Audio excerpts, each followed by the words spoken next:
In this episode, Golden and I discuss Season 1 of Mythic Quest, Raven's Banquet. Full speed ahead.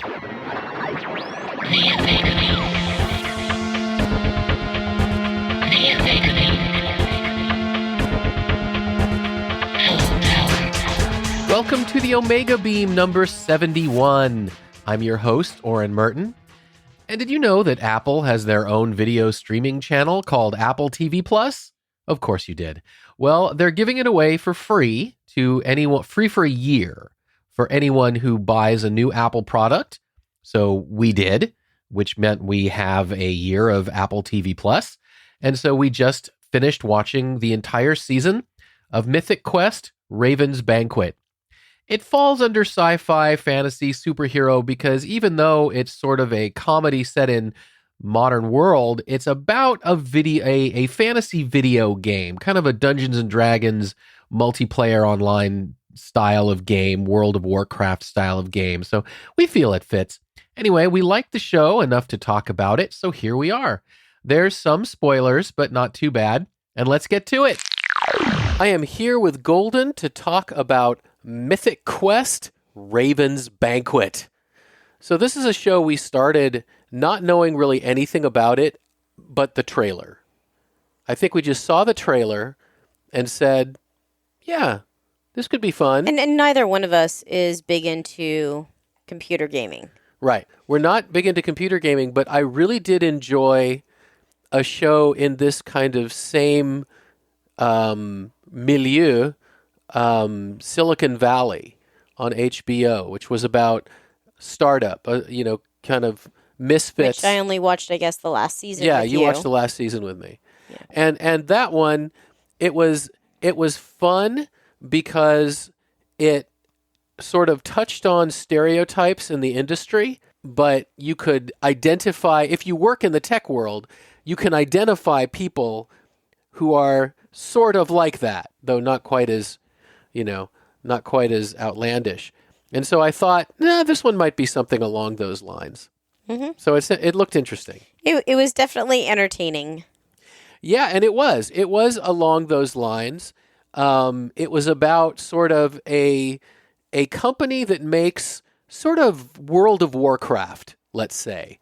That kind of game, a sort of fantasy adventure, D&D type computer game, and it's been around for a long time.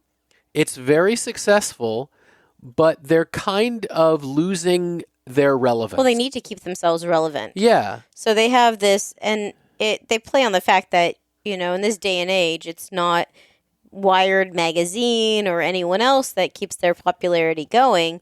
What it is it's in the hands of these YouTubers. And there's a character, Pooty Shoe. Pooty. Oh, well, we need to make sure that Pooty's like playing our game, because if Pooty's not playing our game and he's not talking about our game's going to die. Exactly. And just like Silicon Valley, they do a great job of creating characters that are clearly exaggerated for the sake of humor, but at the same time are just based on real people you would meet in a tech business enough that it grounds it. At the same time, it's just zany. Yeah, you have a boss that's really just kind of all full of himself and thinks that he is the greatest thing. Right. And yet there are times that you realize that there is a little bit more heart to him than just that. Poppy is highly entertaining. She's just a ping pong ball going back and forth between, okay, is this what I should do? Maybe this is what I should do. Oh, this is what I'm doing this. I'm doing this. Oh, maybe I should do that. Maybe I'm doing this now. And it's just this constant back and forth, and she's trying to make these connections with some of the people, but yet it falls flat. Exactly. And by the way, might as well say medium spoilers. We're not going to give away I think it was 9 episodes. We're not going to give away the 9-episode arc or anything, but we are going to obviously talk more than you'll get in the trailers. Building on what you said, it is just a great cast of people you've seen in other shows, if you've watched them, or movies or whatever else.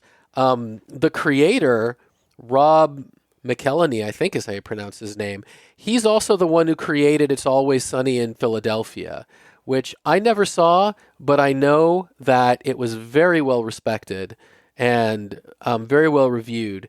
And this show, again, is another winner. It had one of my favorite television actors, Danny Pudi, who I fell in love with in Community. It's got F. Murray Abraham, who's just amazing in everything. F. Murray Abraham is playing C.W. Longbottom, who writes the cutscenes. Mm-hmm. And there's this great scene between him and another character where they're both lost and kind of wandering around, and they meet each other. And Rachel plays the game, and she usually just skips through the cutscenes. Right. And F. Murray Abraham never really has ever played the game. And then there's this bonding between them as they both share with each other's world. Right. So it's kind of neat. Yeah, no, I thought that they went far enough with the story. I'm not sure where they would go from here, from where it ended to where they'd be going next time. Yeah, well, we're going to find out because it was renewed for season 2. I know that this show was really well reviewed, and so they're giving it a second season. That doesn't necessarily let me know anybody besides us was watching it, but I certainly think it's worth a second season, and it was certainly fun, and I am interested to see where it goes. So I guess we're going to find out where it's going. We are. Eventually, yeah. I believe that at this moment, as we're recording this in the middle of the quarantine, I don't know if anything isn't currently in production. Well, I'm sure that the writing portion of it probably can be. The writing and the pre-production that doesn't involve going to physical sets, all of that definitely can be done. But yeah, certainly the scenes and the things that involve constructing sets is going to have to wait. Yeah, no, I mean, it's entertaining. It's lighthearted.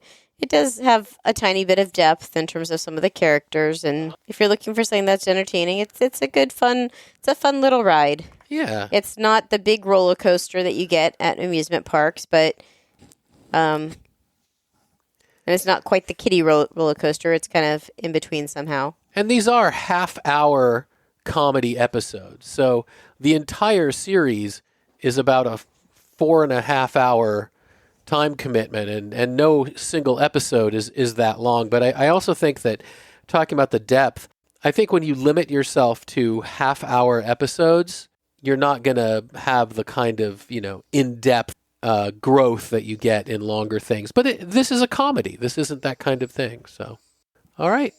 Well, thank you, Golden. You're welcome. And that's it for this episode. You can find the show notes at theomegabeam.com/71. If you liked this episode, please leave a review in the Apple Podcasts app or wherever you listen to podcasts. It's your reviews that help other people who like this stuff find our podcast. If you have any comments or suggestions, please drop us a line at info@theomegabeam.com. Be good to yourselves and each other, and we'll catch you next time.